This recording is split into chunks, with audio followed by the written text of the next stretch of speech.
सर्वसुरार्चितलिङ्गं निर्मलभाषितशोभितलिङ्गं जन्मजदुःखविनाशकलिङ्गं तत्प्रणमामि सदा शिवलिङ्गम्।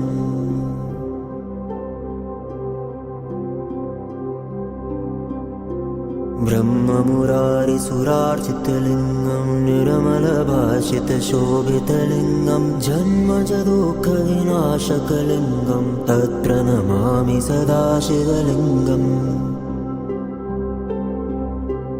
देवमुनिप्रवरार्चितलिङ्गं कामदहनकरुणाकरलिङ्गं रावणदर्पविनाशनलिङ्गं तत्प्रणमामि सदा शिवलिङ्गम्।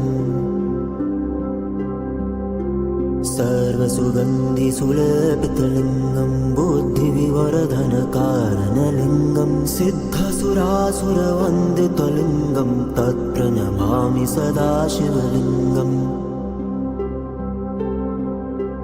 कनकमहामणिभूषितलिङ्गं फणिपतिवेष्टितशोभितलिङ्गं दक्षसूयागविनाशनलिङ्गं तत्प्रणमामि सदा शिवलिङ्गम्।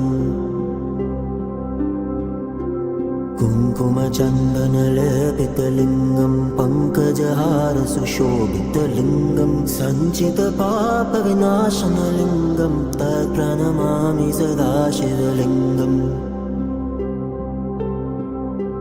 देवगणार्चितसेवितलिङ्गं भावैर्भक्तिभिरेव च लिङ्गं दिनकरकोटिप्रभाकरलिङ्गं तत्प्रणमामि सदा शिवलिङ्गम्।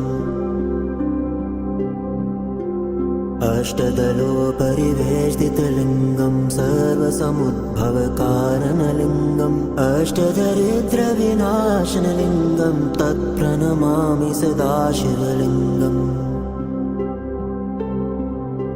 सुरगुरुसुरवरपूजितलिङ्गं सुरवनपुष्पसदार्चितलिङ्गं परात्परं परमात्मकलिङ्गं तत्प्रणमामि सदा शिवलिङ्गम्।